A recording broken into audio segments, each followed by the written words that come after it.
Happy Tuesday, everybody. Back for another live. We're doing some squats today. I haven't put my session up on the board for a couple of reasons. One, because I'm not sure exactly what we're going to do today in terms of load, sets, reps. And two, we used it to direct people to the side door for my daughter's first birthday, which was this weekend, which was fantastic. So it is currently de-thawing. It has snow on it and it is wet. But what I'm going to do is I'm going to work up to reasonably heavy squats-ish, like probably somewhere in the 300 kilo range for a few reps. Nothing too hard. We're 10 days out from the first day of the Arnold, so it should be relatively easy now. Let the nervous system recover, get blood flow going, get the muscles working. And now it's about just feeling as good as possible. So I'm going to do mobility routine to start, hop into some squats, and then finish up with my accessory work. Depending on how things feel, I might knock out a little bit with the monster dumbbell as well. But very happy to have you guys. Luke was here last week, which I know most of you guys know that, and he has gone home now, which was not uneventful, but he got there nonetheless. It was great to have him. Very, very busy week with him. And so my training numbers were off the charts when we were together.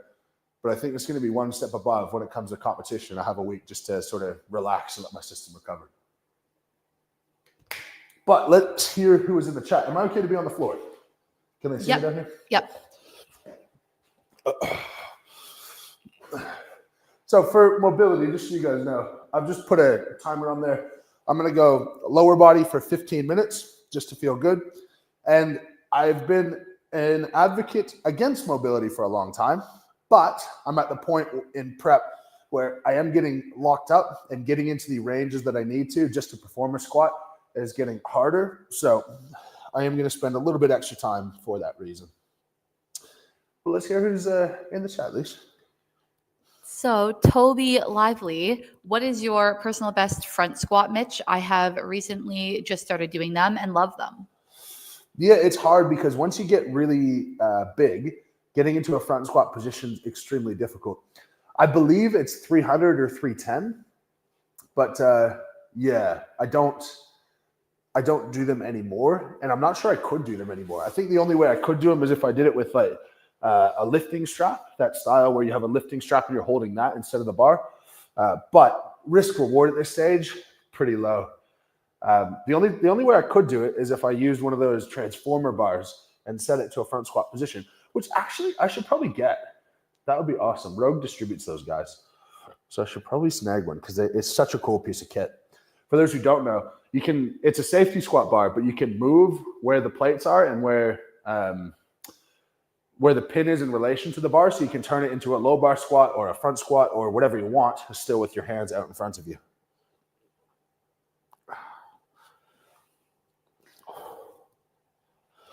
So question here from B-Clops. What's the progress on your Cerberus leather belt? You had me at belt for guys taller than 5'10". Gonna pick one up pretty much immediately after they come out for sure. Yeah, we're well on the way. So the soft belt has been released. The hard belt is in the process of being released. It's just logistics now. The product is 100% set, ready to go. Just getting it overseas from the UK, so that there's stock in America, stock in the UK, so that when people want to order it, it's good to go. It's also a different product than anyone else makes, so you can't just go to a factory and ask for this same thing to be built. I want it to be a really useful tool that really benefits people. And in that, there's a few more hurdles to get through. My estimation would be, you'll hear about it, I would say in probably 8 to 10 weeks. And then a question from Carrie Bradley here. What's the best way to do squats with osteoarthritis? If I get down, I lose my balance and end up sitting down, or I can't get back up. That's not going to be osteoarthritis related per se.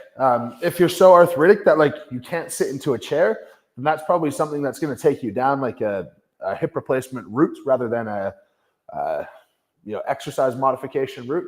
The best thing for people who have difficulty with a normal squat is to squat down to a box. Just find a box that's a decent height for you, that's a comfortable height. Use that box, squat down to that, and imagine that you're just sitting onto the box rather than trying to squat to whatever arbitrary depth. There's so much in the world, there's so much just arbitrary stuff that's been decided of like, what is squat depth? Well, IPF has set what everyone now believes to be squat depth, where for athletes, you'll see it every once in a while, an athlete quarter squatting, which is much better for athletes than full squats because they operate in quarter squat range of motion, but then they'll get roasted because they're not meeting the standards of a powerlifting federation that has nothing to do with what they're actually doing. So remember that. If you're not a powerlifter, don't worry too much about squat depth, especially if it's not possible for you comfortably. Yeah, that's my best advice. And then Autumn Post is wondering, what do you recommend for shoes with squatting? My heels lift with flats. Thank you for asking. I work with Tier for my lifting shoes. This elevates your heel and it keeps your toe down. So it's like putting a little plate under your foot. This is what all Olympic lifters wear and what most professional strongmen would wear when we squat. So let's see if I have a couple of examples. Yeah. Is this a good spot? Yeah. Okay. So this is a normal shoe. This is like a cross trainer. It's called the CXT2. And it has a heel on it, sort of. But the heel on this is much harder and much more dramatic. So this is my signature shoe with them. Lift heavy beacon on the back and some plaid. But this elevated heel is going to stop that from happening when you squat. It's a bit of an investment, but once you make it, it is phenomenal. I'm wearing just running shoes right now. When you go from running shoes to lifting shoes, you realize that running shoes are like walking on pillows, and trying to squat on pillows is not really the best idea.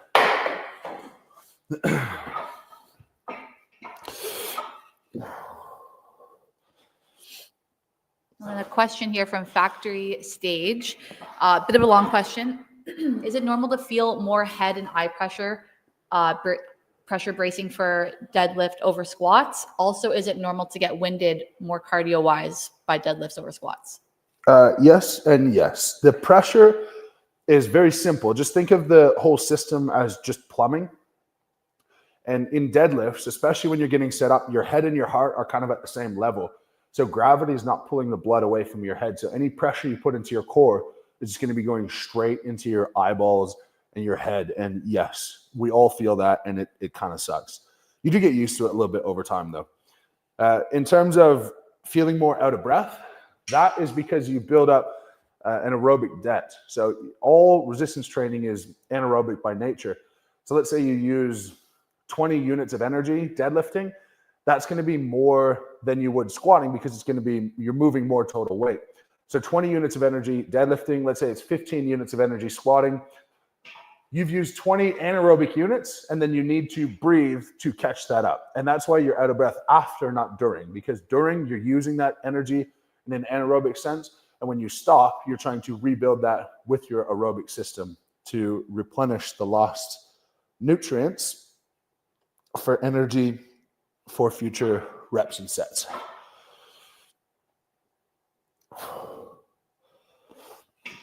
And then Matt, hi Mitch, finishing up your powerlifting peak program this week, hoping to smash some big PRs. Oh, lovely. Lovely. You should. I love hearing about the results on those. It's, I think it's a combination of the program and of the education with the coaching that I give. And I don't know anyone else who does that in just a bundle by itself. And so I'm always flabbergasted the number of people who take up on coaching options that's just purchase a PDF and run through it. It's really quite nice to be able to help so many people with their training. Sorry, I got to take this quick. Hello?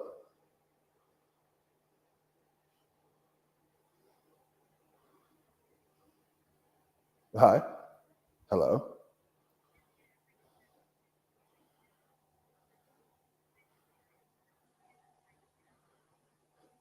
Sorry. Bad time to talk. I'm just tied up at the moment. I'm sorry. I'll ring you back. Thank you very much. Bye-bye. Regulations. At the clinic, we've got a payment processing system where you just obviously tap your card and whatever. And every year they need you to go through this verification process that you still are who you said you were a year ago. It makes no sense. There's certain things where you're like, how is having a payment system more stringent than having a passport? Like, it's so frustrating. But I have to pick up every unknown call for the next 24 hours because I'm getting a rogue shipment. And I called them to get an update and see when it was going to be here. And they said, oh, you'll get a call from the next 24 hours from blah, blah, blah. I said, what's the number going to be? They said, we don't know. I'm like, okay. So I just have to pick up every single phone call, I guess. Oh, which is annoying because I don't know about everyone else, but it feels like the rate of scam calls is going through the roof at the moment. Do you get a lot? I get a lot, yeah. Yeah, it's so frustrating. Yeah, Joshua Perry was wondering, was your car warranty needing an upgrade with that call?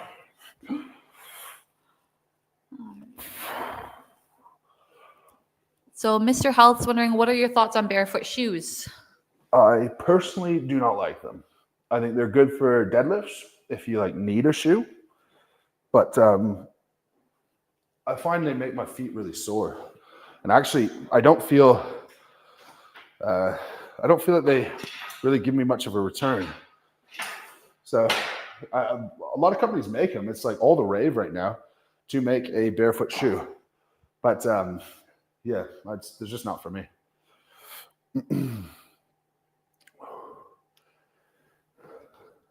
And this one here is from Sage. I was planning to test my 1 rep maxes next week, but caught the flu during what would have been my last heavy week and totally threw off my peak. Any tips on how to get back on track? Yeah. Look, you can actually feel really good coming back from that because you just take a period of time where you're not training very hard. I would say have a week, instead of having a normal taper where you sort of like go down really hard for a week and then way up, I would say start way down at the beginning of the week and just build yourself up a little bit. So in session 1, maybe a 7 out of 10 effort and see where that's at. And session number 2, go to like an 8.5 out of 10. And then in session 3, try to hit PBs and put your deadlift session early in the week, bench session later in the week. So the ones that take the most out of you are furthest away from your training, just like a normal taper. But yeah, that would be my best advice, because the only thing that can sort of throw you off is the load can feel really heavy when you haven't touched it for a little while. So just touch something close to it a few times and you're not going to get weaker over the course of, say, a week. There's nothing you could do other than psychology and messing up your nervous system that's really going to change anything in that short of time. So we have a super chat here from Crush Equity. How to back squat without bending forward, bad ankle mobility. Well, first tip would be to improve your ankle mobility for sure. That's the best way to squat without tipping forward. But don't worry about tipping forward. It just depends on your femur length and how your femurs are in your hip socket. So the warm-up that I'm doing right now is all to try to get my hips in a place where they can open up to be able to squat well. Now, I'm not going to be able to squat like, say, Luke Richardson, who's got relatively short femurs, because that is just not how I'm built. And that's okay. So traditionally, taller people, longer femurs, we do tend to get more forward in our squats, but don't see that as a bad thing. It's just a thing.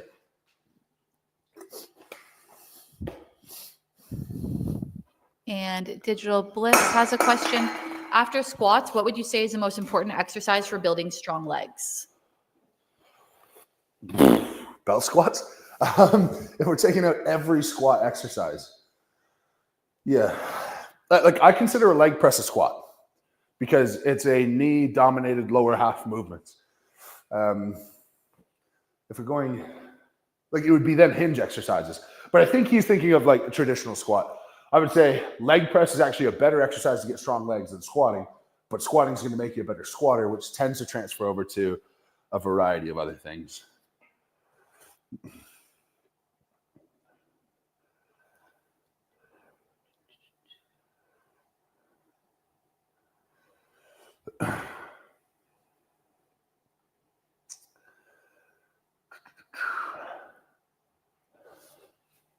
Oh, never mind.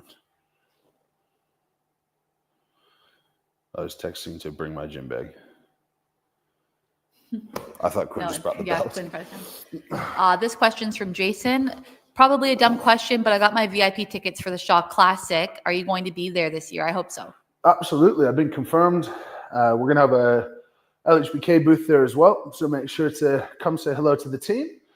And yeah, that's one where we've been looking forward to ever since last year. The fans at the Shaw Classic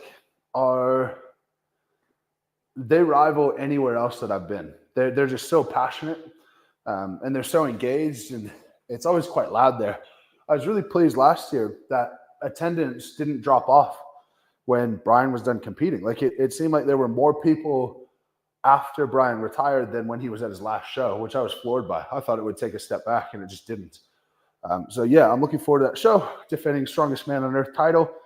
And at the moment, Brian and I are the only ones to have that title, and I'll do my best to keep it that way.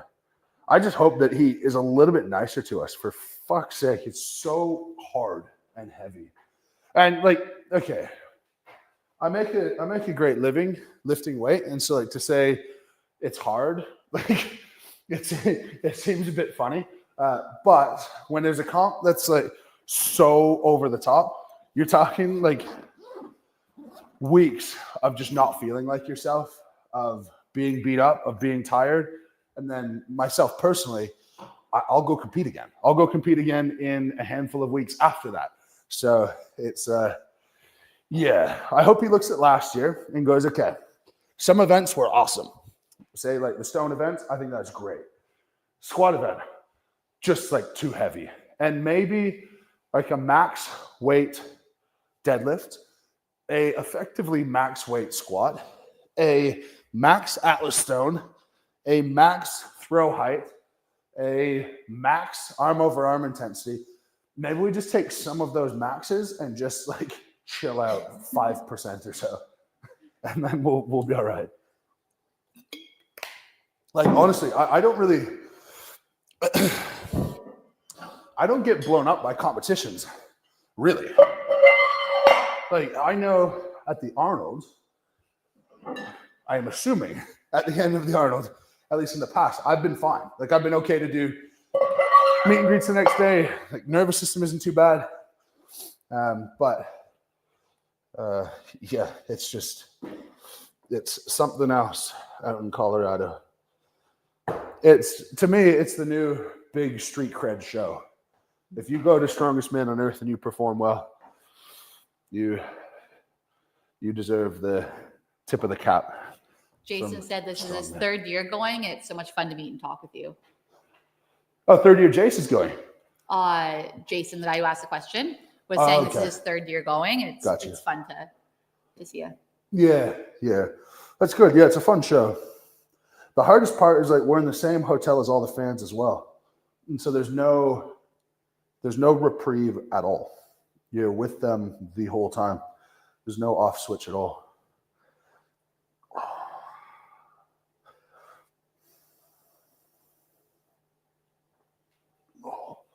Just stretching out the shoulders before we get into it. This next question, how long do you usually spend warming up before a session? It depends how I feel. Like right now, like I said, I feel like I'm getting locked up. So I have to spend a few extra minutes, but this will be 20 minutes before I actually get into a squat. That's extremely, extremely unusual for me. Generally, I'm pretty keen just to get in, put some weight on the bar and start squatting. But, last couple of weeks before a comp, we're in the last week and a half, the goal is more about feeling good than about hitting a new PR at this stage. You're not going to get stronger. You can get hurt. And if you get hurt 4 weeks out, 5 weeks out, it's fine. Like, unless it's catastrophic, of course, but you can have just something like bothering you 5 weeks out and it's not going to be a big deal. But 10 days out, if you do anything now that bothers you a bit, that you're going to feel that in the comp. And if you start a show feeling something, the likelihood that it feels better after doing anything is very, very low.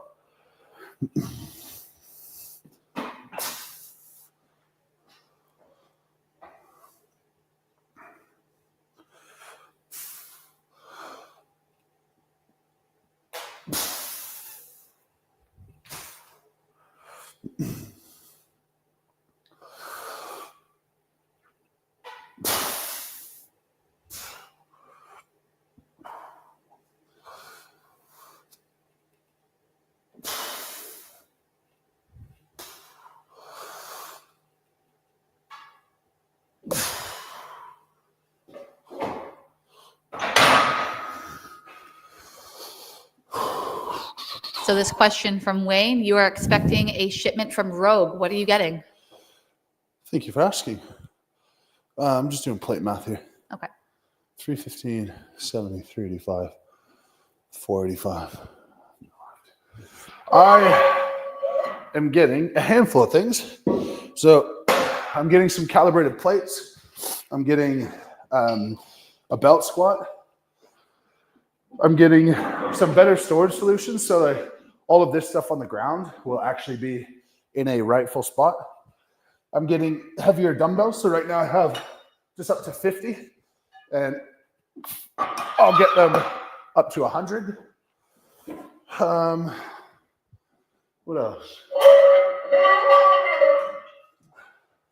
I think that's the main stuff. I'm definitely missing things, but I think that's the main stuff. Mostly the belt squat and then things to make the space more functional for what it is.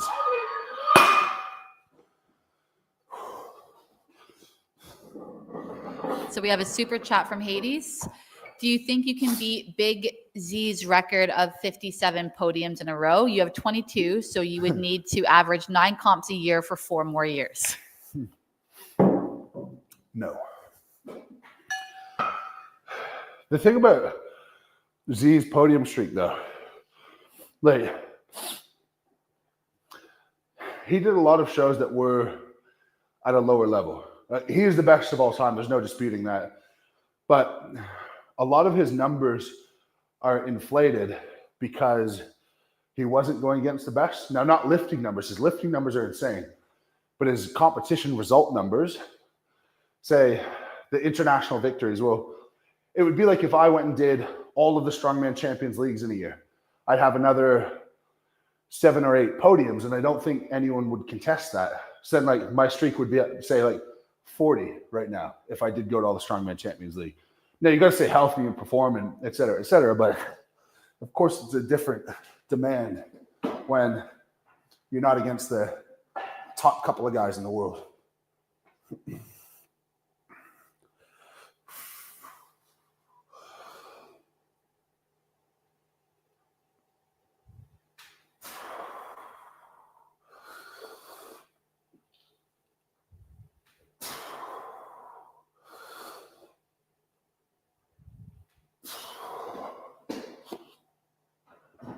That's quite good. That was 225. No, 245. We're going up to 335. So question from Toby, what is one strongman event you'd be happy to never see in comp again? There's a few. The Steinentossen, any form of hook gripped walking stones, throw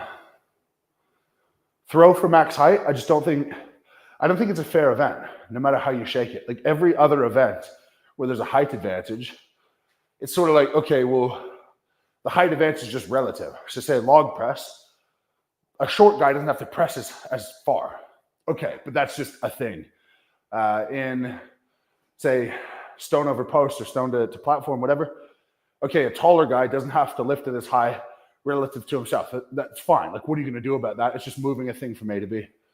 But when it comes to, like, Thor releasing at, say, 8.5 feet above his head versus me releasing at maybe 7.5 feet above my head, well, that's a full 12 inches of advantage, of measurable advantage. That's just not fair. So that's what I would say.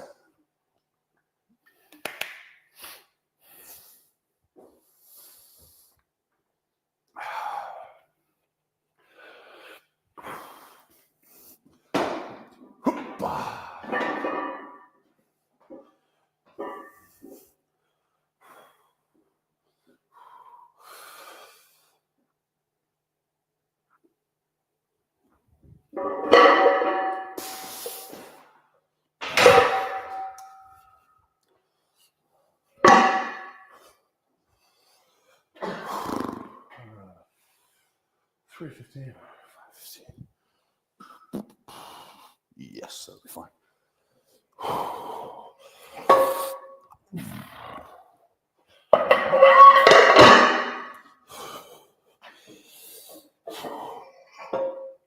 for all the members, I hope you enjoyed the live stream last week with Luke.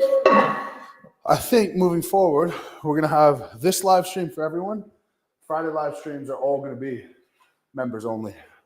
So if you want to keep catching up on the members only live, do we have it pinned? Do you know? I don't think so. If not, upstairs crew, if you wouldn't mind pinning it for us, go ahead and join up, and then you'll be able to catch 2 live streams a week. Members only is much quieter, obviously far fewer people, and you're able to get most everything you ask answered. So Peyton has a question similar to the last one, but the opposite. If you could pick any event to have in a comp this year, which would you want? Squat for reps at Worlds. I think we're due for it, for sure. For sure. Like, the year Eddie won World's Strongest Man, he did 320 for 15. Now, I've done 300 for 10, and that's the closest comparator I have. But I did it sleeves, and you can do World's Strongest Man wrapped, and you can do World's Strongest Man in a suit. Like, combine those two, and I just think I'd be able to go forever. Luke and I were talking. If we're in the same group at Worlds and there's a squat, like him and I just have to shake hands and say like, okay, 6 or whatever the number has to be, because like with no rest day at Worlds this year, if you do a squat to max effort and the next day you're doing World's Strongest Man final, you're cooked. Like you are done. Yeah, it's depending on the format that they use, which we don't fully know yet. It's going to be huge to save energy in the heat, even more so than before. So my perfect world, we count the heat events towards the finals, and it's 4 days of grueling, hard competition. Best man wins. But if they do heat events don't count for the finals, you're going to see the ultimate in doing as little as possible to get through. All right, we got 245, 335, 425 now.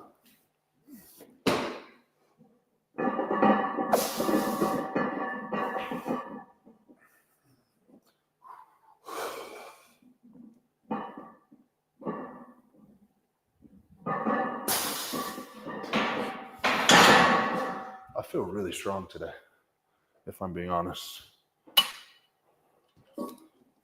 Should I call Ash and tell her? I think so.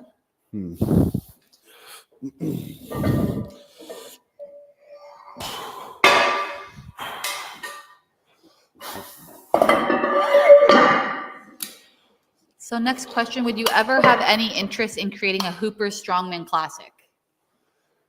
I keep getting asked this, which is really cool. It's very flattering for people to think that like I'd be even in consideration for doing that. It would have to be like worthwhile from a couple of different perspectives. One perspective would have to be like, it would have to give back enough joy to the people involved to justify my time to be involved with it. So is it out of the question? Definitely not. We've got a great venue in Barrie, in my hometown, to do it. But yeah, not while I'm competing. I definitely like how Brian ran the Shaw Classic while he was in it. It started because of COVID. I don't think that was original design, but I don't think I could ever organize and run a show that I'm competing in. I just don't think that would be well received by my detractors, at least not until you're a very, very well-established person in the sport, which I guess I am, but I don't feel like I am because I'm still relatively new. So one day, answer is one day, maybe. Right now, no. All right, let me just tell Ash how strong I am. Hey, I just want to let you know that your husband is very strong. Hope you're having a good day. Bye. sometimes you just got to let them know. It's important. Andre's wondering, besides you are feeling strong, how do you feel at the moment? Yeah, I mean, today in particular, I actually feel quite fresh today for some reason. I feel rearing and ready to go. I got a couple of really small things. I've been having an issue with the back of my left knee. That's why you see my wrist wrapper on my knee sometimes. It just helps it out. But when I don't aggravate it, it comes good pretty quick. The hard bit is in prep, I had to keep aggravating it when I was doing some things. But I know what it is. I know how to rectify it, how to make it feel better. And in 10 days time, it should be totally fine. In fact, like squatting heavy and feeling fine is a really good sign. My biceps, another one, but it's been on such a good track, and doing the 180 stone to shoulder with just chalk, that is a massive, massive plus. Because I don't know if anyone else has a stone that's never had tacky on it before. And if you have a stone that has had tacky on it, you're not going to get it cleaned off enough that it's not still sticky in some way. So my squeeze training has been going great. Even on bad days, it feels really good. So that should be a great event for me. My grip's stronger than ever. My deadlift is stronger than ever. Yeah, I'm happy. I'm good. She said the strongest. There you go. All right. 245, 200 plus 3, 515.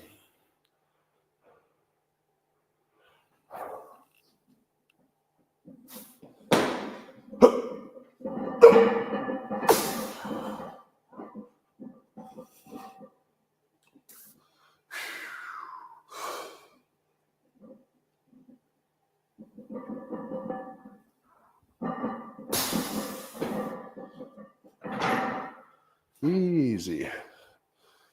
Easy, easy. So Mark's wondering, what do you think of the Hatfield squats in Strongman? Hatfield squats? Yeah, honestly, not much of a fan, because in the Hatfield squat, you can lean over more and you can sort of help yourself. So mechanically, I don't see it translating to strongman events like a normal squat does so well. And so it wouldn't be for me something that I would say is a staple. But if you wanted to use it in like an off season or something like that, I wouldn't see any sort of problem or concern with that.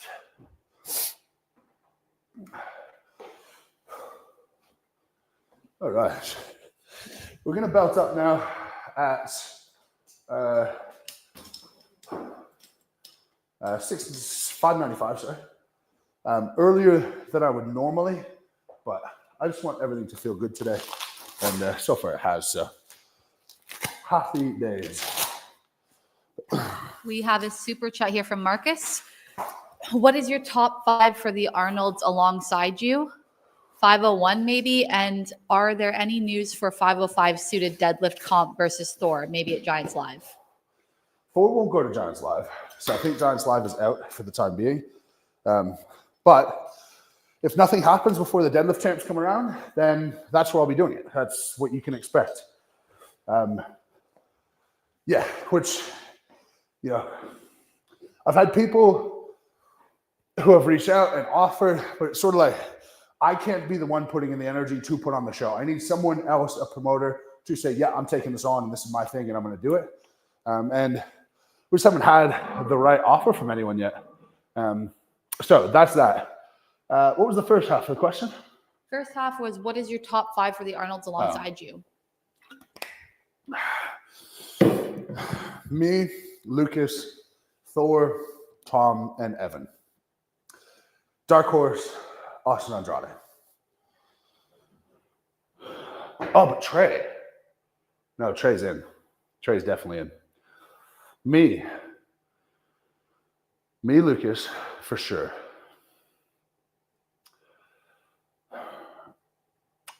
Tom, for sure.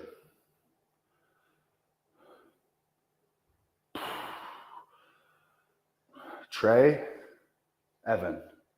But then Thor's at a top 5. If he goes for 501, it's just going to be so hard for him to recover. So I'm going to say it on those pretenses that Thor pulls 501 and is so gassed from that it makes it very hard for him to do what he's capable of. But if he does what he's capable of, he's capable of doing extremely well on the show. So I don't know. Here's what I will tell you. I am coming in ready to do very well. That's it. I'm here. I'm here to compete. I'm here to try to win. I'm here to train hard. Because even like the more you think about it, like there's a really good number of events in there for Max. Max is really good at them. Maybe he cracks top 5. Yeah. I'm sure there's even people that I haven't said yet who could crack top 5, who I'm not thinking about right now. Yeah. I got to worry about the man in the mirror.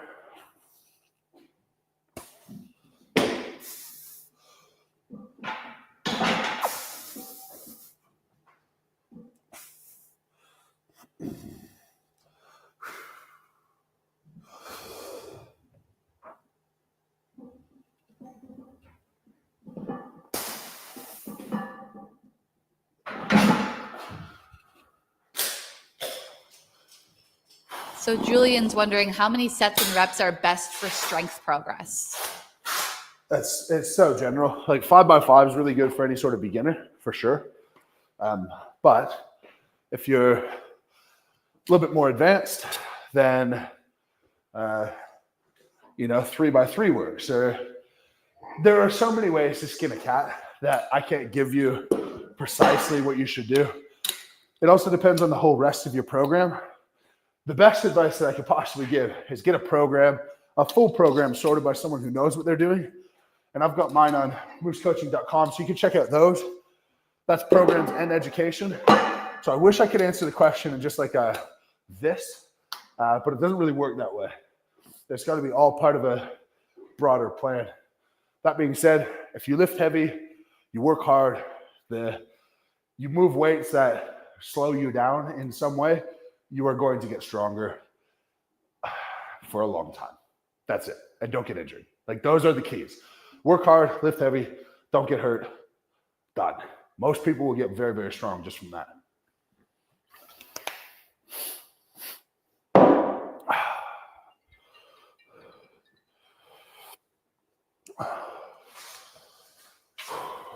So this next super chat's from Turtle Hubby. Thoughts on Mateus dropping out? Should more strongmen do this based on condition? Sorry if you already answered that before. No, I haven't answered that before, and that's a good question. I just sent it a quick text.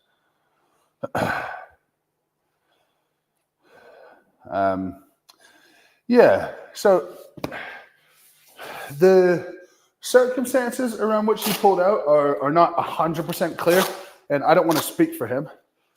So let's just assume that he dropped out because he thought he wouldn't do well. I think that's, depending on the situation, can be noble or can be detrimental. So let's say he was going to come in 7th or 5th or something, and he's like, that's just not me. It's not my best. Okay, cool. That's one thing. If you could come first and you're going to come 7th, fine. The last thing I would want is for like some training videos to come out. I'm not feeling 100% going into a Giants live, and I just pull out because I don't think I'm going to win. That wasn't the case with Mateus. I'm not saying that, but that sort of, if you take the logic of like if you're not at your best, pull out. But if you are not at your best because you're in some type of pain or you're in some type of rehab that's not going exactly how you think it should be going, then totally 100% it should be a thing for strongmen to pull out. And fans expect us to be at something close to our best. And if you're not something close to your best, what's the point? Why are you even doing it? Why are you even doing strongman if you're not training to be the strongest you can be for the day of the show? So I think by and large, I would agree with doing that, but you wouldn't want the logic taken too far to the extreme.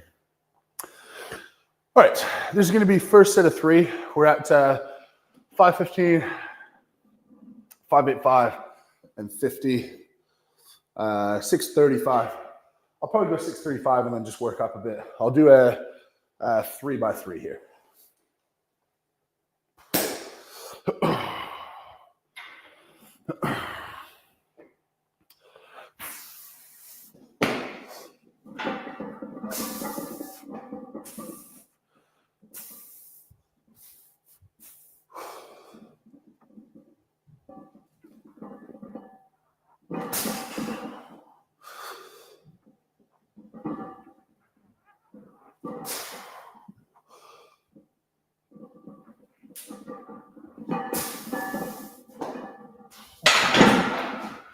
Perfect.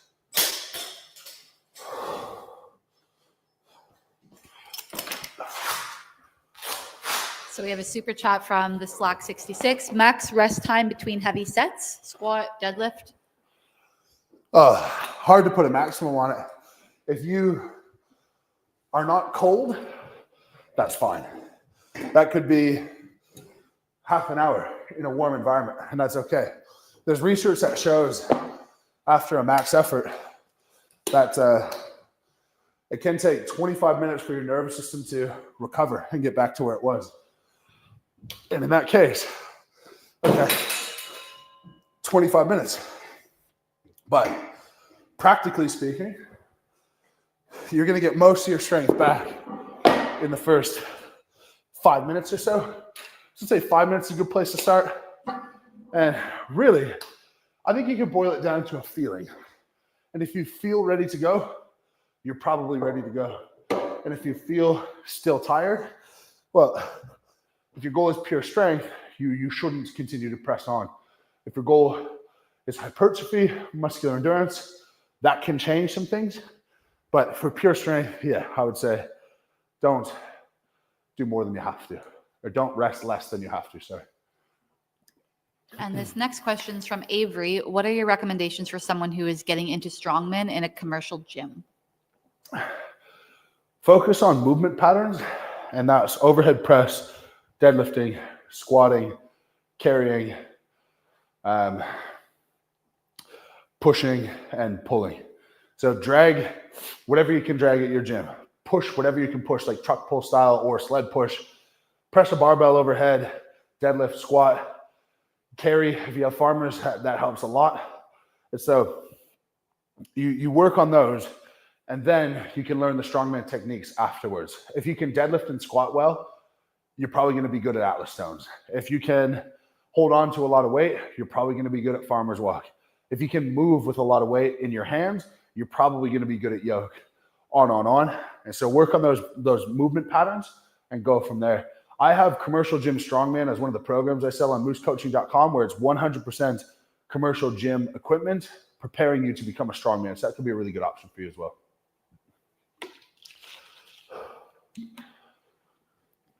And then from Colts 4570, what advice would you have for a new lifter? Enjoy the process. Always that. Enjoy what you're doing, and you should be able to get to a place where you have phenomenal results. And the phenomenal results are just the cherry on top to enjoying what you're doing. But early days, if you hate squatting, don't squat. Go do a leg press, do a belt squat, whatever you want. Because there are way more people that cut themselves short of what they could be doing because they lack adherence. And often we lack adherence when we don't like what we're doing. So if you can enjoy what you're doing first, and then once you fall in love, then you add in the things you don't like, that's a pretty good recipe for long-term success.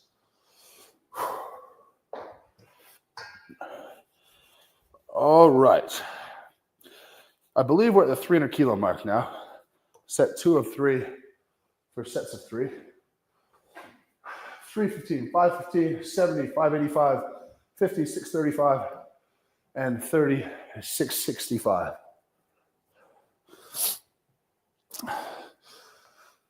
This could actually be a reasonable effort today.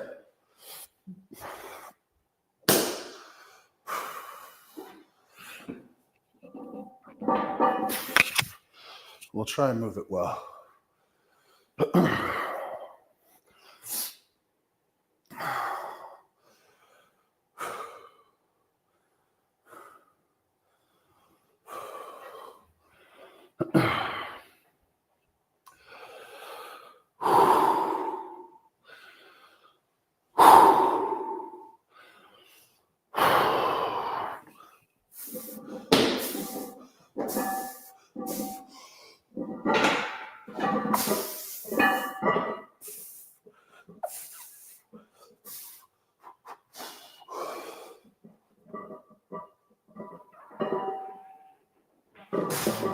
Easy. It's too easy.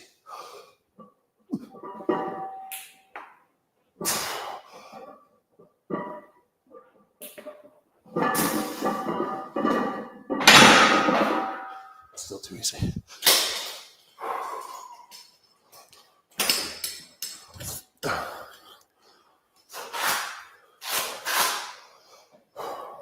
This next question is wondering, do you ever squat and deadlift in the same session? No, I've tried it, but at this point in my career, it just cooks me. My nervous system is fried by the time I get to whatever I do second. Well, I was had that program last year, and I very quickly came to the conclusion that like I just can't. I think with me, I can recover from so much more intensity than other people.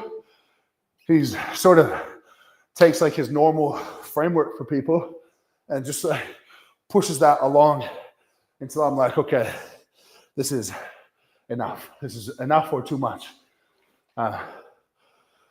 But it's crazy. Him and I, 23 for 23 on podiums. Together, we have not missed a single podium. We've won 15 of 23 shows, I believe. Like, it's insane to think what we've been able to accomplish together. And it's something that as time goes on, it's gonna start making more sense to me of how much we've done, or I'm gonna get even more confused on how on earth that was possible. Yeah, like I feel like I've won like 6 to 8 shows. I don't feel like I've won 14 or 15 or however many I've won. I feel like I've been in the sport for a couple of years maximum, but I've been in it for 3 now. We've just got so much done in such a short period of time. And it's partially because he does allow for that flexibility. If I wasn't allowed to work as hard as I do in the gym and go to the intensities that I'd like to in the gym, I wouldn't be who I am now in terms of accolades. And as a coach as well, like I couldn't imagine if I had an athlete come to me who had great potential, started to do very well very early, and just like have the confidence to sort of let them off the chain, so to speak, and let them do things that aren't within your normal system. He took with me, and it's probably a better conversation to have with him, but he took what's worked for such a long period of time of coaching and had enough respect and foresight and consideration that he allowed for the flexibility to do things slightly differently. And I say slightly because I would by and large follow exactly what he would have other people do anyway.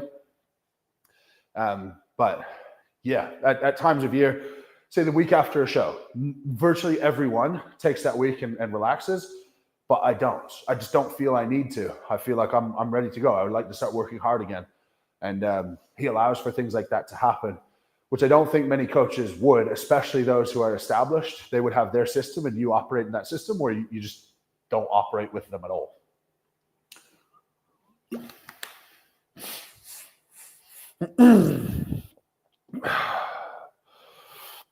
So Javier is wondering how much you're planning on working up to today. This will be my last set. So this is 310. And I think that's plenty. I want there to be at least a few reps left in the tank. Like I told you guys, I had a knee issue a couple of days ago. Evidently, that's totally fine right now. But there's no sense in working up to a proper maximum. And so I'll do my squats. Afterwards, I'll pull up the program. But yeah, we're at 685 right now. And then afterwards, I go to cable crunches, some conditioning, longer conditioning, 2,000 meters. I'll do that on the Echo bike. I didn't think I was using that today, but I am. And then I might do some monster dumbbell with this guy, just to feel out the actual competition dumbbell, which I assume is this. So yeah, and then that'll be the session for today. And I actually might, because I have leg press in my program, so I might do a 4x10 box squat as well. But I really might do that with just like 500, 550, and do a couple of sets of 10 to the box. Just like get the legs working, make them feel strong, and go from there. But let's knock this out first.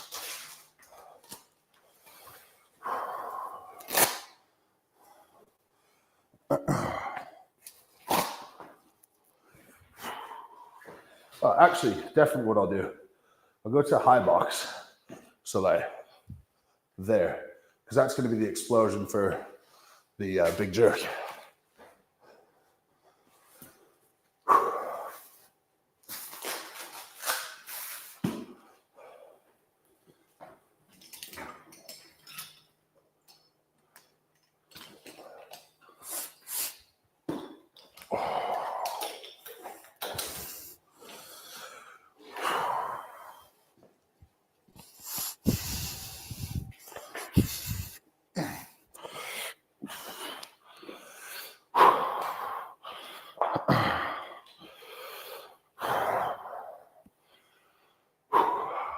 Did I get the short form?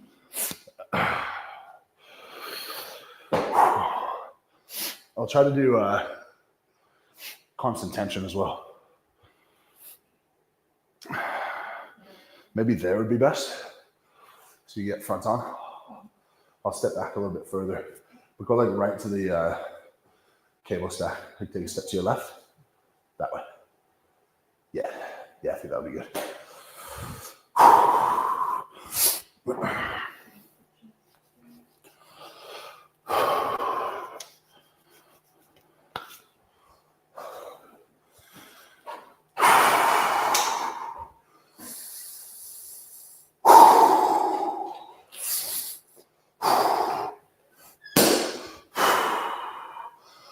Oh, come on. Easy work. Easy work.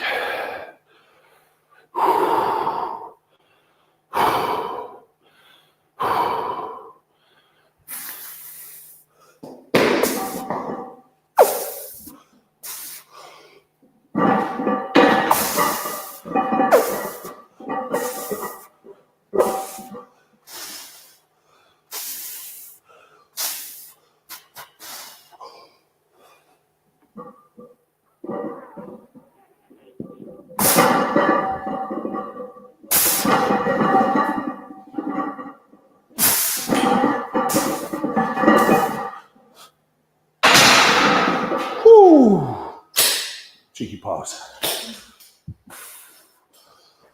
Beautiful. That's a great stimulus for today.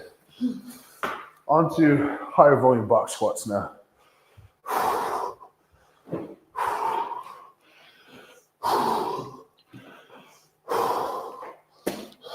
We have a super chat from Tingus here, doing my first Strongman comp February 2026. Oh, wow. Long time, 12 months to get ready. That's fantastic. It's such a good community to be a part of. And it's been an amazing, amazing blessing to have ascended the world of strongman so fast. Something I definitely wouldn't change. But I had such short exposure to the local level, and I love the local level so much that it is a bit of a bummer that that part of my experience was cut so short. Of course, pros and cons. It's probably hard for anyone not me to understand that, you know, it's not just pure joy that I got here so quickly.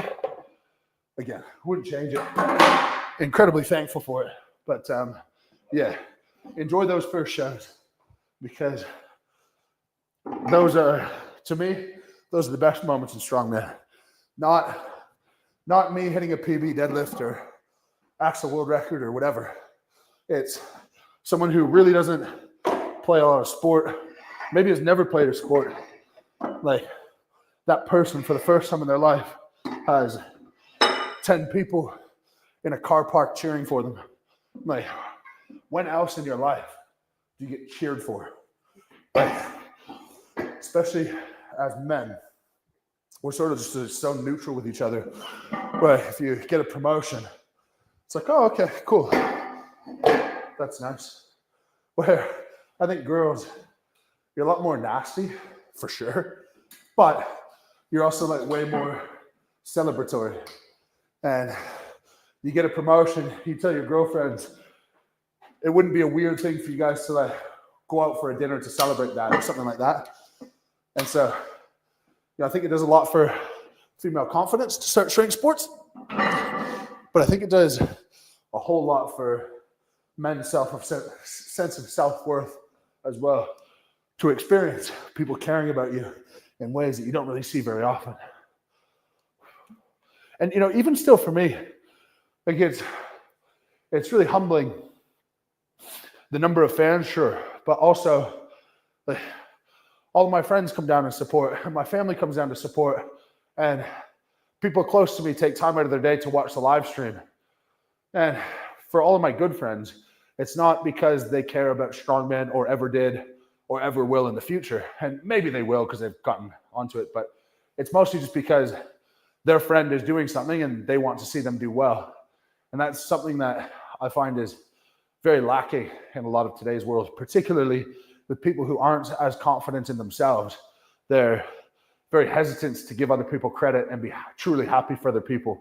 And I was very much in that boat for most of my life. Anything anyone else accomplished, I would tell myself that, I could do it better. I just don't want to. And it took me a long time to go, you know what? I might be the best at this or something, but I'm actually horrendous at this other thing.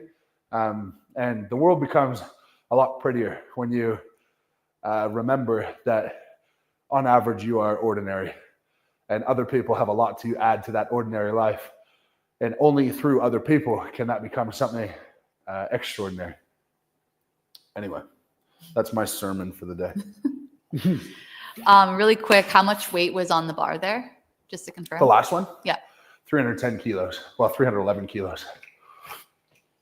Alrighty. Which that's actually the most I've ever constant tension squatted as well, with a pause. That's great. Yeah, I'm strong. I'm strong right now. This next question is from Raw Muscle. How much training do you do in the week or two before a comp? Is it a complete rest or are you still doing some level of training? You are seeing me 10 days out from comp right now. So this is the level of training that I'll be doing for the next 10 days or so. Of course, the last 2 or 3 days, it's not much training. Well, really no training. But yeah, I do enough to stay in touch with heavy weights. I don't do enough that like after a session, at this stage, I never want to feel burnt out or tired or like neurally exhausted in any way. So it's a lot of keeping load on the body, feeling heavy weight move well. Ultimately, the best thing you could possibly ask for on the day of a show is like, say at the Arnold, event one is deadlift. The best possible thing you could ask for is pulling 80% of your 1 rep max and going like, it feels like it's popping today. And popping is the word that I want to use, because even on a bad day, I feel like I could grind out strength work and I can still grind a max deadlift and that's fine. But it's totally different when you just feel like your nervous system is so firing, so ready to go. And so that's the goal. What do I need to do to make it feel like everything is just popping, is firing, is working good in now 10 days time?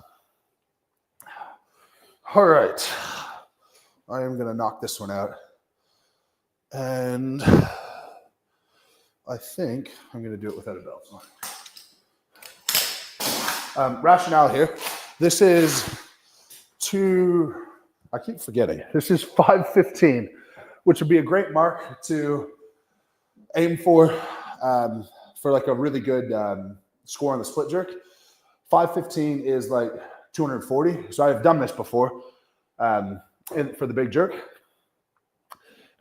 But I'm going to go beltless to just work on keeping a really upright torso, keeping my chest open and proud, because as soon as that starts to happen, the bar's sent out in front, and you're done. You're done. So these are going to be squats, but squats mimicking what I want the bar position, body position to be on the big jerk. I'm going to do this for sets of 10 unless it feels weird.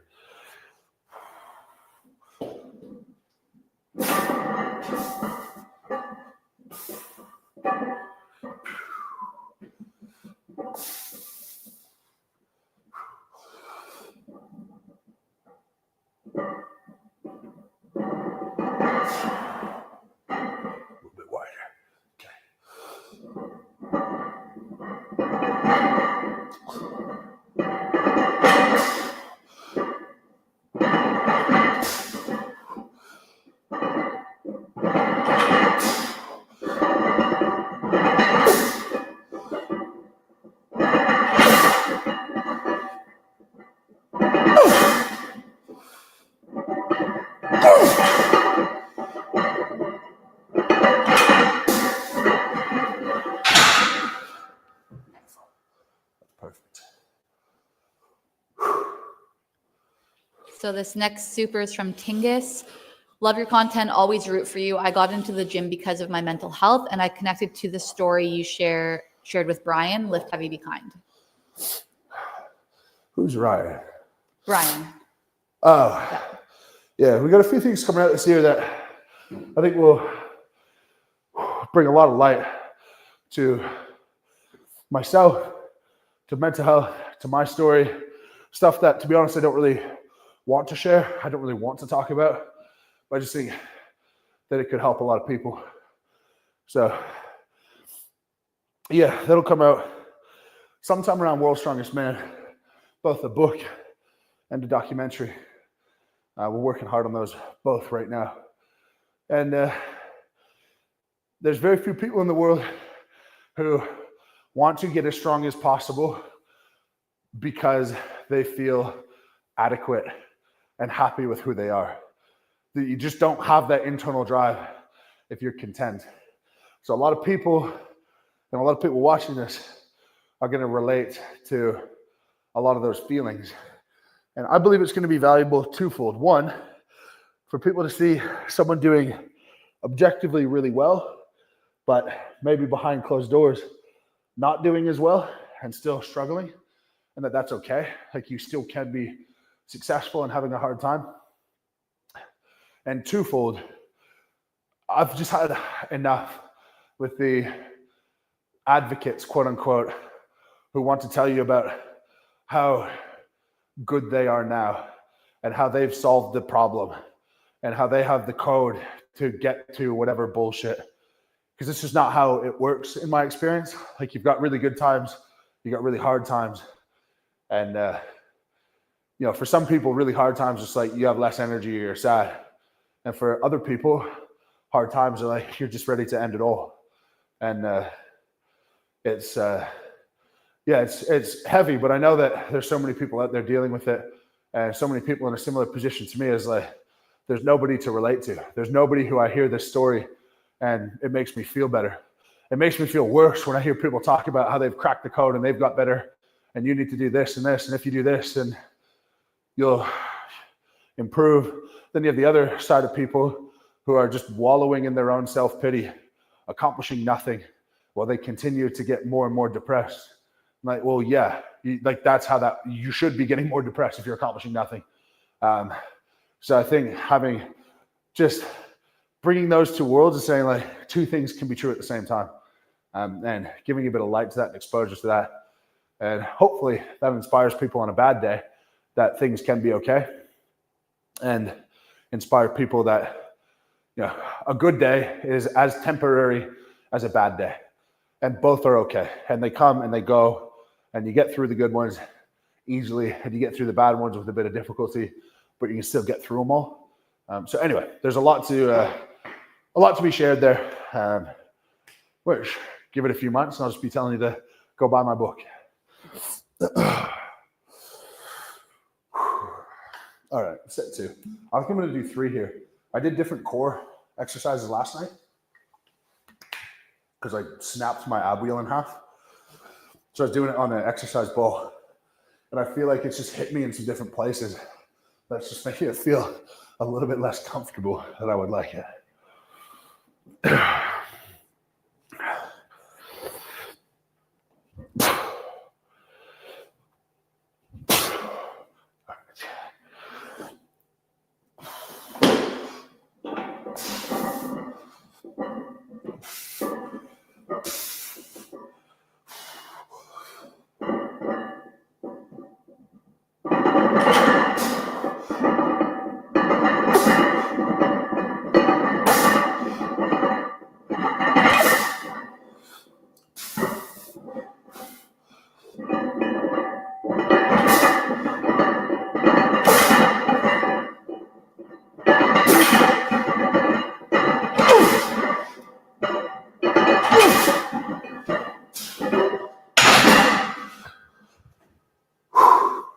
It's getting sore, the edge of the box on my butt.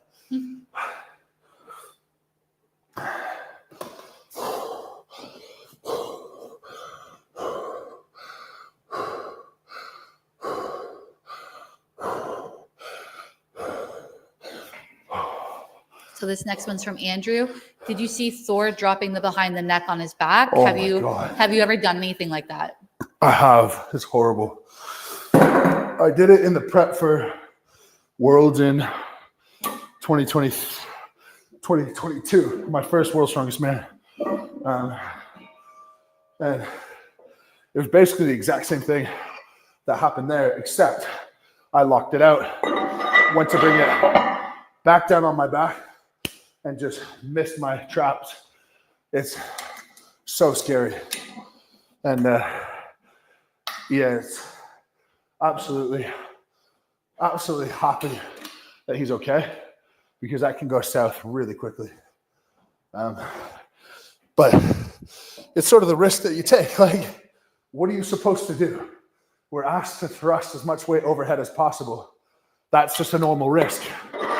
So I haven't looked at any comments or anything, but I would guess that there's some people talking about how it's dumb in some way or another. But like, what's the guy gonna do? Like, you're gonna drop it from overhead to the floor. I don't know. There's no way to prevent that. It's just part of the sport. All I can say is I'm happy that he's all right. There's very few things that like audibly make me go like, oh. But I was on the phone when I saw that. Person on the other end was like, what? I'm like, never, don't worry about it. It's okay.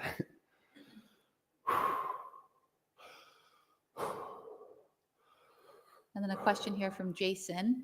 Mitch, what is something you still want to accomplish in your career, being that you've done so much already? Curious what keeps you going. I love to train.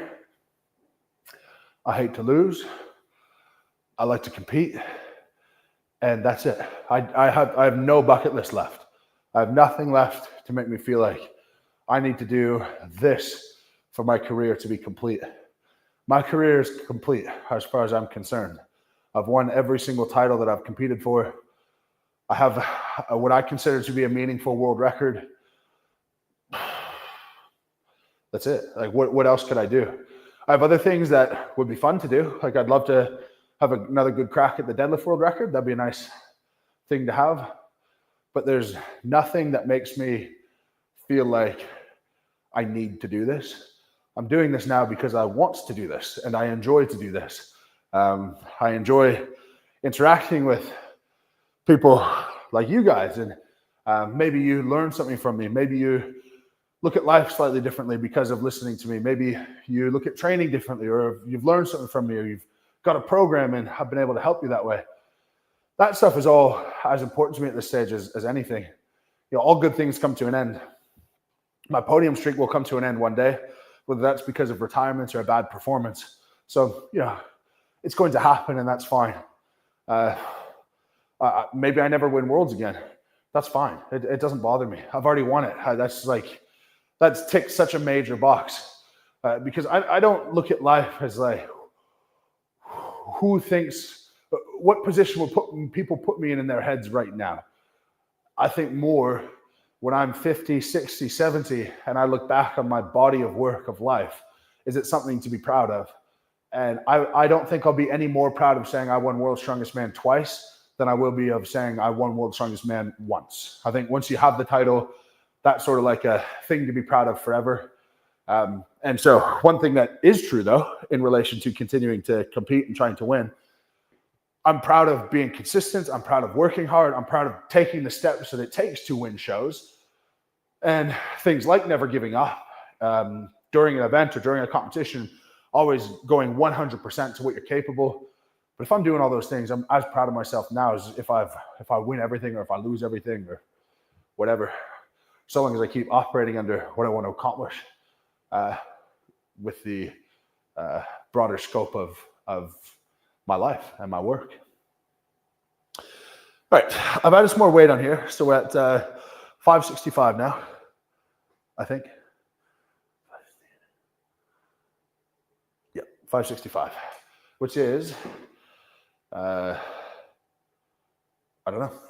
Let's find out.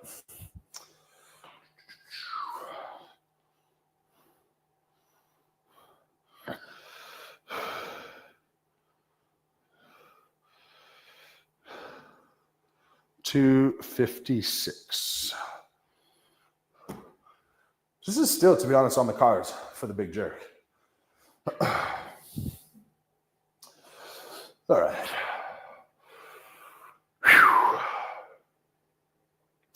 I'm going to do 5 here. We'll try to make it 5 perfect ones.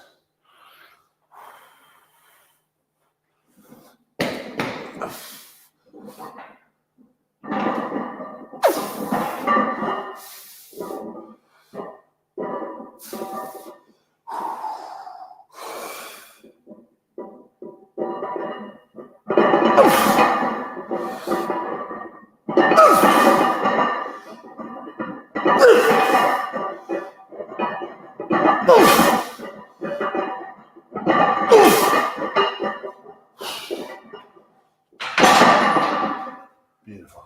That was very strong. So Chelsea is considering getting tickets for Strongest Man on Earth this year. Would it be a good first in-person show? Absolutely, yeah. There's a lot of stuff going on there. They fill the dead space really well. They've got the expo. Yeah, I back it. I think in terms of first show, I would say either, well, in America, either Strongest Man on Earth or the Arnold, for sure. But if you would want to venture over to the UK, doing a Royal Albert Hall, like a Giants Live, that's like a better pure show. But if you're interested in strongman performances, for sure, Strongest Man on Earth is a place to go. Watch us all die.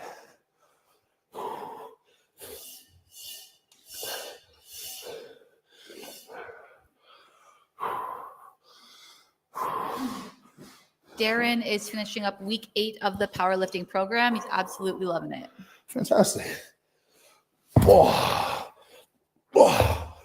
All of those that people are talking about are over on moosecoaching.com for anyone interested. All right. This dumbbell's already loaded at 100. And it's really hard going from literally 0 to 100 real quick. Hashtag Drake. But I'm going to put it on my shoulder and see how it feels.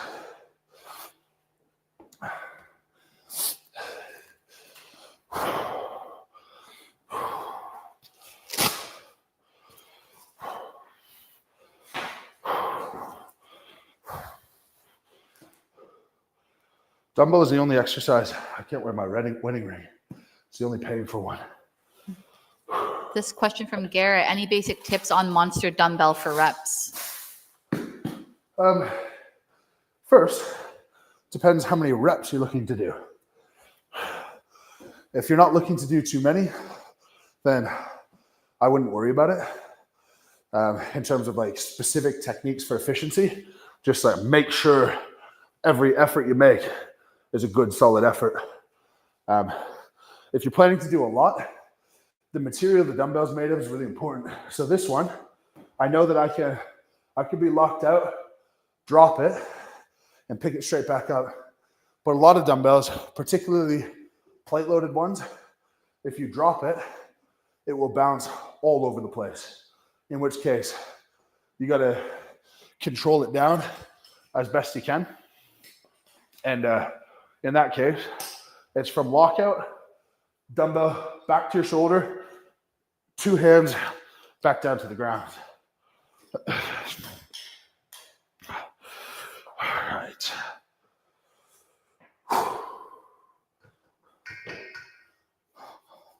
Ashley said, just tuned in, got your voice note, looking very strong. All right. I'm intending to just put this to my shoulder, and if it feels particularly easy, then I'll press it. But there's something about being in the basement, like my power is just down like 5%. I'm just like that little bit careful. I just don't want to mess anything up or break my lights or whatever. All right.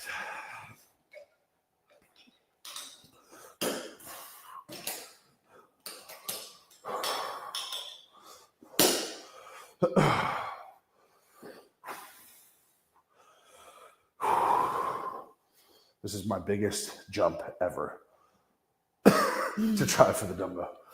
All right, come on.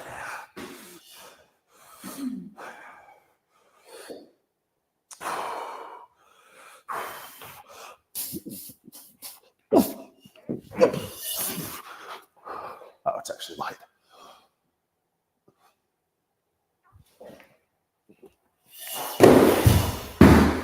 Well, that's a good sign, isn't it?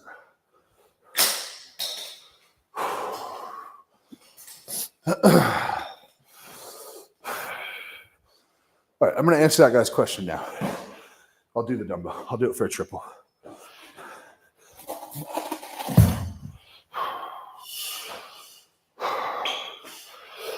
I am so strong, and strongman is my job.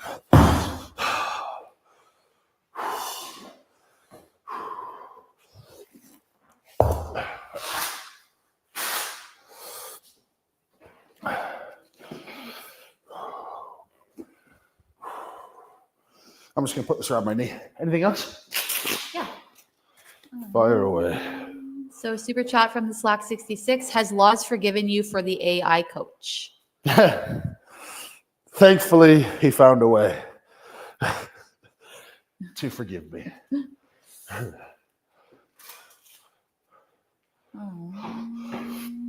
All right.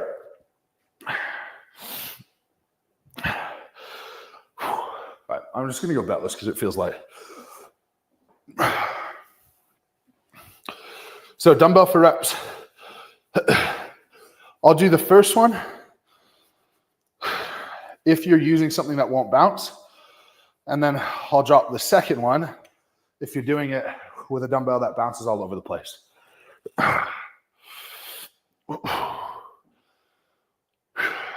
You ready? Yep. Do you think they're ready? I think so. I think so. Okay, good. Good.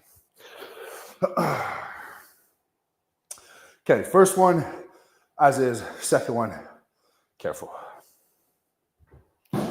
Pad's not going to exist. All right.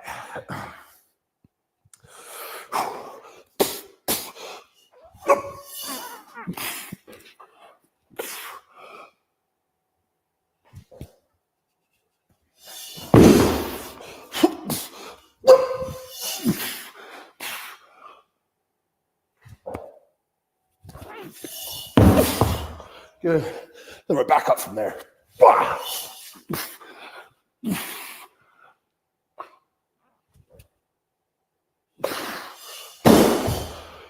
Simple as that. That is great. I'm very pleased with that.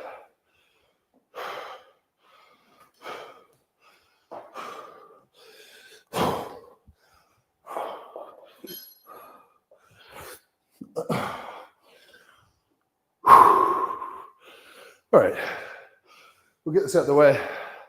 And I've got 2,000 meters on the bike,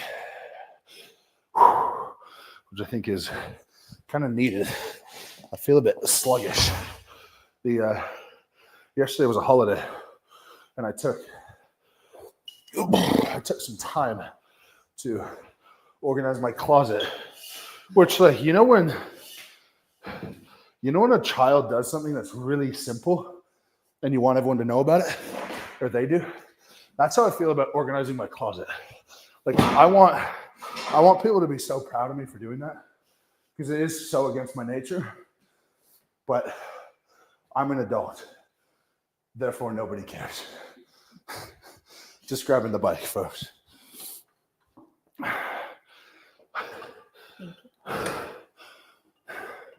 Do you find it really hot down here? Yep. Yeah, it's freaking roasting. Is it because you're in a sweater and pants? Yes, but I'm not lifting monster dumbbells. All right. Do you want me to move this back, or does it look okay? You're good there. All right. We have a food question from Tom. How many meals do you eat before you work out, and how long do you wait to work out after you've eaten? It's a funny question. Honestly, I don't structure my life around training. I structure my training around my life. So say like 12:30, I would love to have 2 meals before training, but I almost always only have 1. So today I had 1. It was a great meal though. I had such a lovely breakfast. I had eggs, chicken, a little bit of cheese, some peanut butter English muffins, my yogurt and OJ combo, and then I had a coffee as I started work. So what a start to the day. That's something to make you happy. Also, David and everyone is very proud of you for cleaning your closet. Thank you, guys. Thank you. Appreciate it, because no one else cares. 2,000 meters in miles, 1.6 miles. We're going to be a while on here. All right, tons of time for questions. So this one, looking back on your career so far, do you have a favorite moment that you got to experience because of Strongman? Because of Strongman? Yeah. Yeah. I went with my family and baby to the Myrtle Beach Safari, and I played with a baby chimp and a 3-year-old chimp. And that was maybe the best day I have ever had in my whole life. So that, between day 1 and day 2 of the finals this year, that was so fun. Now, if you want like a strongman answer, breaking the actual world record at Royal Albert Hall, that was amazing. That's like a moment. But the hard bit was I had no family there. So I didn't really get to share it with too many people, but really good moments of personal pride. Of course, winning World's Strongest Man with my family there. And that was like so early in my career that it was like, I just could not believe it. Absolutely could not believe it. So that was amazing. What other moments? Yeah, I'd say those are kind of the highlights for me that stick out. I'm sure if I reminisced with Ashley, we'd come up with some more. But I've met some really special people as well. That can't be understated. Some people who are accomplishing great things on their own. People who were fans who have become good friends of mine. And yeah, actually, you know what? It's gonna sound really stupid. And like, people who know me, this is like totally genuine. And Leash, you can vouch for this. Like, my favorite thing ever is having people over on Friday night in the summer and just hanging out, going in the pool, barbecuing, and just like everyone's happy and having a good time. I would not have started that without Strongman, because Strongman has limited my time to be able to hang out with friends. So I just had them all over because that was the only way to see everyone. And that would be the single best thing that Strongman has brought to my life, in terms of just understanding the importance of the people around you and creating time to spend with them. So that would probably be my proper vetted answer.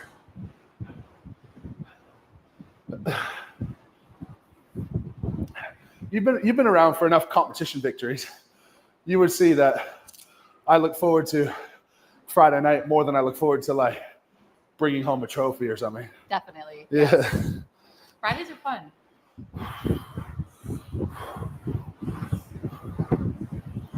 So this next question, big fan of your positivity. Any unique advice for a surgical resident working 80-hour weeks just to maintain strength and athletics? Law of diminishing returns. It hurts you on the high end, but it benefits you so much on the low end. Even if all you can do is one session a week, if you go in and put in a reasonable amount of effort, you can still hold on to what you've got. 80-hour weeks, yep, sounds like a lot for sure. That's basically 11-hour days, 7 days a week. But 11-hour days is, say, 8 a.m. to 7 p.m. Go to the gym at 6:30, train for half an hour, and just do all you got to do. Choose one movement, get in, knock it out, and do that 2 to 3 times a week. Do deadlifts one day, bench another day, squats another day, boom, done. You will maintain a really good level of strength, even if you only get up to one decent set over that half an hour. So that would be it. Don't throw the baby out with the bathwater. And if you can do a little bit, then do a little bit. I've hit 1.6 miles, but I haven't worked hard enough. I'm not going to talk for another 0.3 of a mile.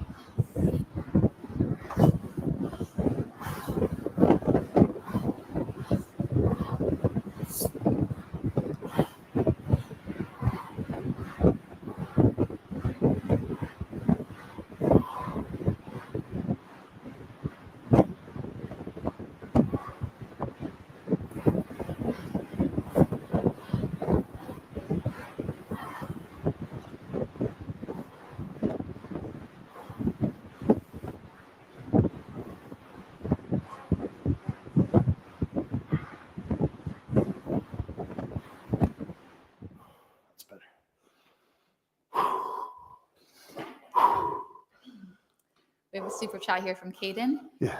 If you coached Big Tom, do you believe the comps would be close? Also, do you believe technique beats explosive power? Good luck on the Arnolds. If I coached Tom, will comps be closer?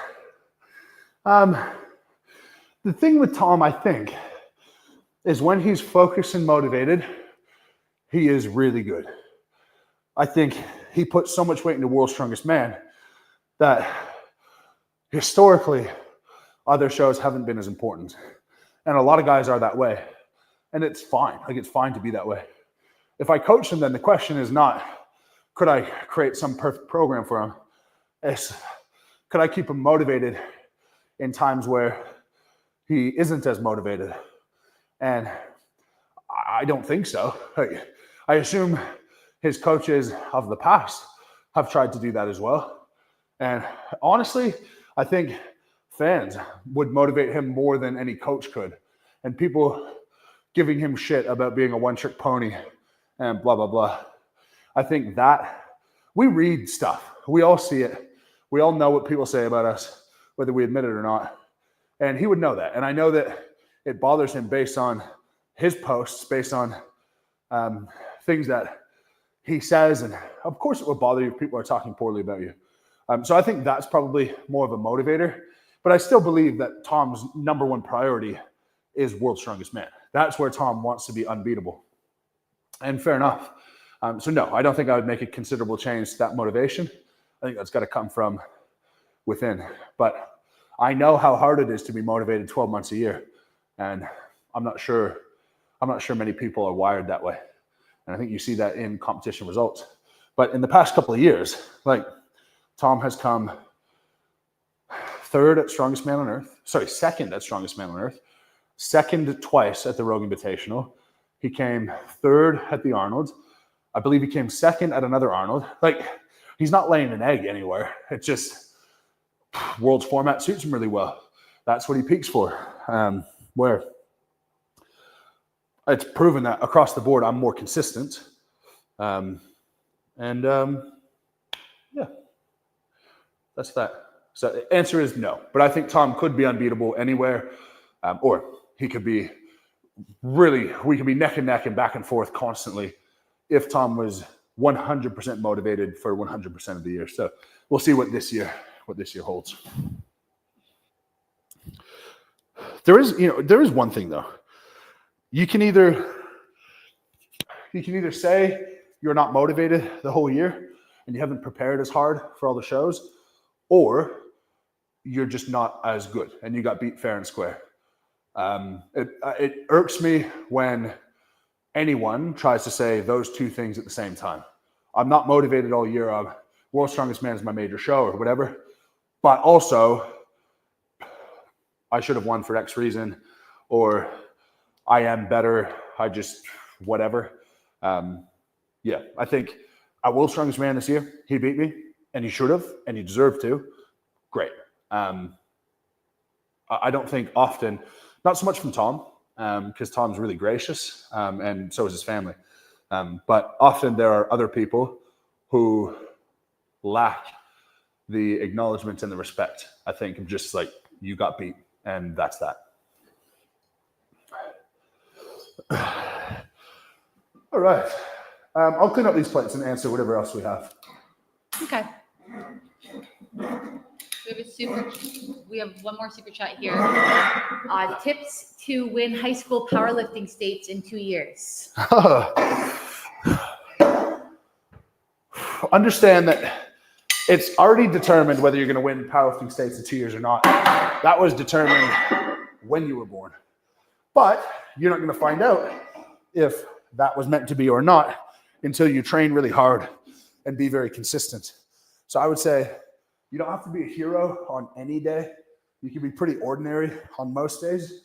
Like today, for example, I did nothing to indicate that I will win or lose the Arnold. It just was a decent training session. And that's most sessions. So except that you have to be ordinary always and just be good enough always.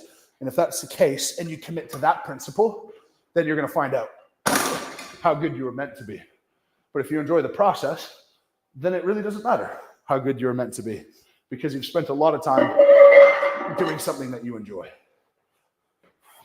And this one's from Luke. I bought a Team Moose shirt for Christmas, and I love it when I get approached in the gym by someone who recognizes it. Oh, cool. That's awesome. Yeah. It's so humbling. Like, imagine being me. And 2-3 years ago, nobody knew who you were. And now there's people, strangers supporting you all over the world. It's pretty special.